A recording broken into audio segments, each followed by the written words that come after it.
But I think that when we look at sex appeal, and sexual attraction, these are very biological things. These are human desires inside of everyone.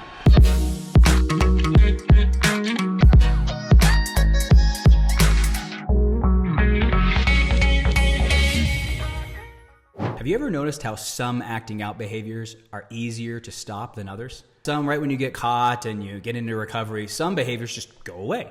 With others, kind of stick around, right? It's that temptation, that constant kind of nagging in the brain telling you, go do it, go do it. How nice would this be? Maybe you're still sober. Maybe you're not acting on those things. But the question just becomes, how long until you do? And again, that's why I think we see such a high level of relapse in this space is guys don't get into great recovery and they think that, oh, because I'm not acting out now, doesn't necessarily mean you're not going to act out 3 years from now, 4 years from now, 5 years from now. And the reason for this is each acting out behavior has the potential to be driven by a different why, a different cause, a different pathology. While one activity might be an escapist or it might be a coping mechanism, a dopaminergic release, on the other hand, you might have other acting out behaviors that are around getting attention, validation, right? Maybe you're seeking novelty. So we're going to talk about all these different things and the different kind of whys and drivers behind the different men's addictions who have come through my program as a way to kind of help you examine your acting out behaviors. I think a lot of men try to take one treatment method and apply it to every single acting out behavior. And I think that's extremely naive because I think what you'll find is because each one kind of started at a different age and at a different time in your life, each one has the potential to be driven by a different driver with a different objective. And I'm going to talk about each one just to kind of help you wrap your head around it.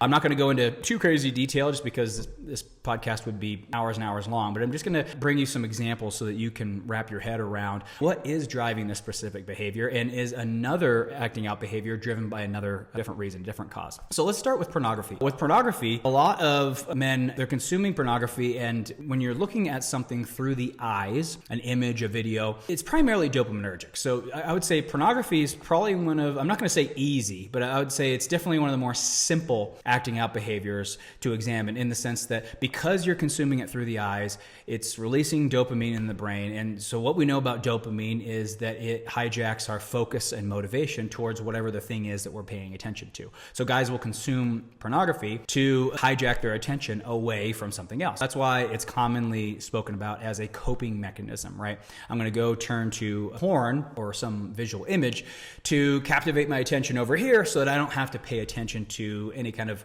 unwanted feelings, unwanted thoughts. Maybe you have a long to-do list and it's stressing you out and you're procrastinating. So you'll go and do something dopaminergic. And during that time, especially with something like sex and pornography, it's extremely captivating. So your attention goes all the way over there and you forget about your life. Pornography is largely an escape. It's a release. It's a coping mechanism to avoid things. Most people who are, if you're consuming or become addicted to a dopaminergic behavior, it's to escape. You're trying to vacate your life, leave and ignore and avoid a situation. But again, I think the sex addiction field tends to kind of apply that same principle to all acting out behaviors. And I think that's a little bit naive. I think it's naive to think that the only reason men would engage in a sexual behavior outside of their marriage is because they're emotionally regulating with disorder and childhood trauma. That can happen, but I think that when we look at sex appeal and sexual attraction, these are very biological things. These are human desires inside of everyone, not just men with compulsive sexual behavior. I mean, everybody has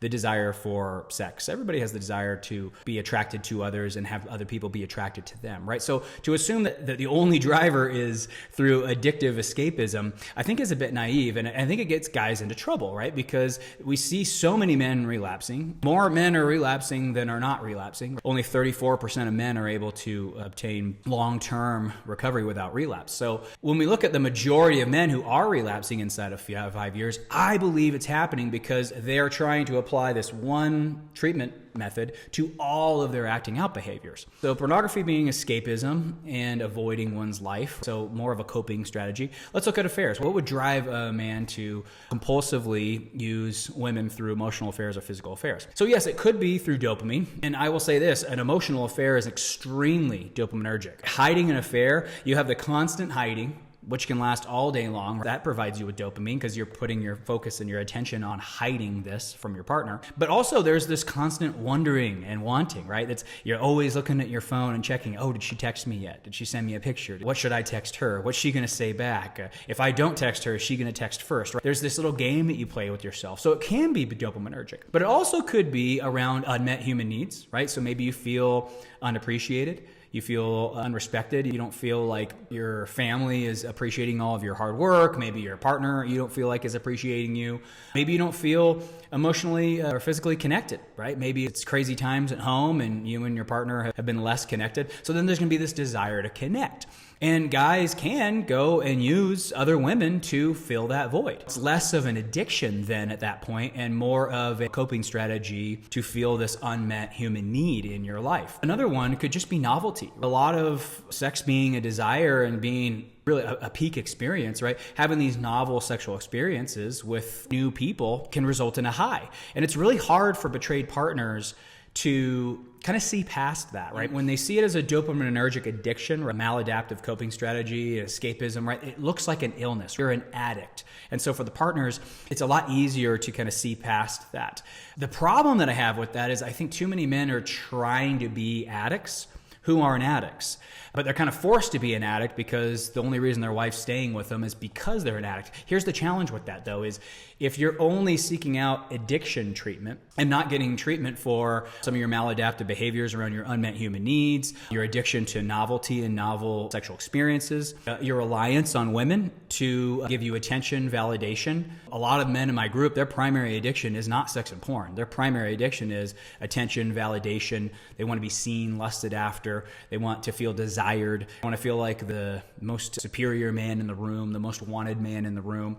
So that's their primary addiction. So they're constantly seeking out these various experiences to validate those stories. I'm not going to sleep with her, but I'm going to go flirt with her. And if she gives me her attention, then I'll know, well, I must be the most attractive man in the room because she's extremely attractive and there's all these guys here and I'm the one that was able to win her attention, right? So again, it's starting to become more compulsive, more maladaptive and harmful behavior, but less addictive in that case. Because again, if a guy's only doing this 2-3 times a year, is he an addict? Same thing with an alcoholic, right? If an alcoholic's only drinking to drunkenness 5-6 times a year at parties and weddings, is he an alcoholic? The reason I'm bringing this up is as we start examining these different acting out pathways, each one might need a different treatment strategy depending on what's driving it. So we've gone through pornography, we looked at emotional affairs. Let's look at like paid sex. So what are some of the drivers behind paid sex? Massage parlors, prostitution, going to some online platform where you're paying women for content and paying women for photos. That's becoming more and more popular these days. What's the driver behind these? Again, it can be dopamine, right? It could be this, hey, I'm engaging in this ritual to escape my life. It could, but I find with a lot of the guys in my program, because a lot of my guys are very successful business owners, entrepreneurs, lawyers, doctors, surgeons. A lot of them have really great lives. They make great money. They're extremely involved in their community. Their wives are just stunningly beautiful, intelligent, have these wonderful families, right? So they don't really want to escape their life. They love their life. The challenge is they're addicted to making their life better. They always want more. It's kind of the condition of high-achieving men. How can I one-up what I did last week? Right? And then how do I one-up that again and again and again? It's always more and more and more. Well, the challenge with this is more doesn't just stay with cars, wristwatches, investing, money, houses, vacations.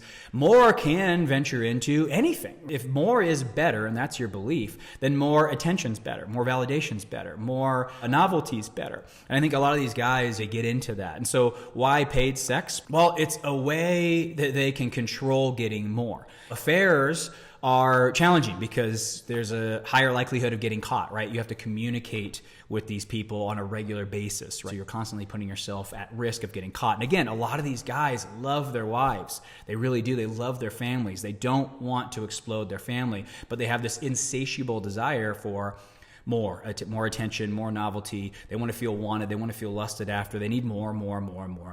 And unfortunately, I know this sounds so horrible, but their wife's not enough. Your wife, you're sleeping with her every single night. She's in your bed every night. There's nothing novel about it.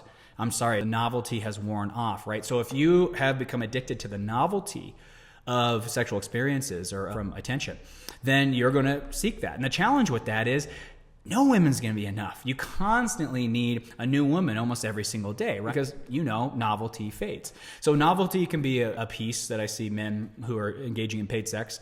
The other thing I can see is there is an element of control and deception. It sounds insane, but there are men who like being bad. They like having a secret. They like hiding something. It gives them a sense of control.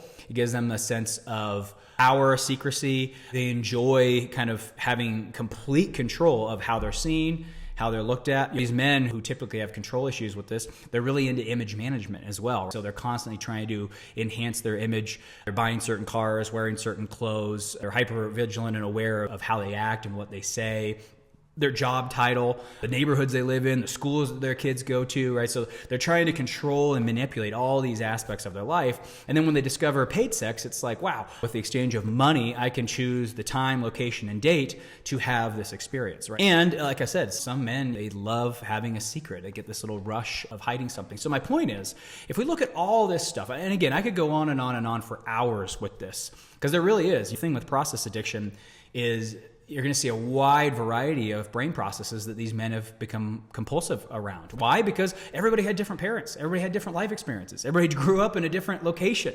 Because all of our lives were so wildly different, all of us find value in different things. I love attention and validation. That is I love being seen in unique ways. That is my personal addiction. But you talk to another guy, he might not have that at all, right? He might want women to think that he's the best they've ever had, right? I've never had a better orgasm than from you. I really wish that you weren't married so you could be my husband. Their goal is to make every woman think that he was the best, or he was the one that got away. His primary addiction is, I want all these women to want me to be their husband. So it could be that. Like I said, there's this huge variety. Some guys go after married women.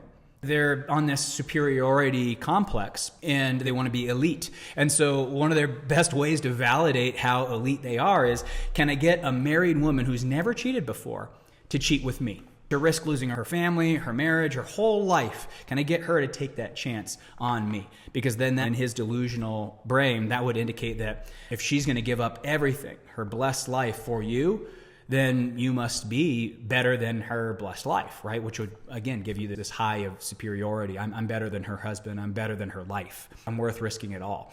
My point of sharing all of this is two things. One, have you really looked at each acting out behavior separately? If you engaged in paid sex, did you look at what you're getting out of that? If you have multiple different paid sex avenues, if you have prostitutes over here, massage parlors over there, maybe you're paying for content, look at each of those, because each one of those could even have a different driver and need a different treatment. Then we go to affairs. What are you getting out of that? If you're engaging in affairs, are you flirting with women? And then we go to pornography. What are you getting out of pornography? My point is, you need to see what each acting out behavior is giving you, because each one might need a unique treatment. And if you're not doing that, again, I think you're putting yourself at a high risk of relapse.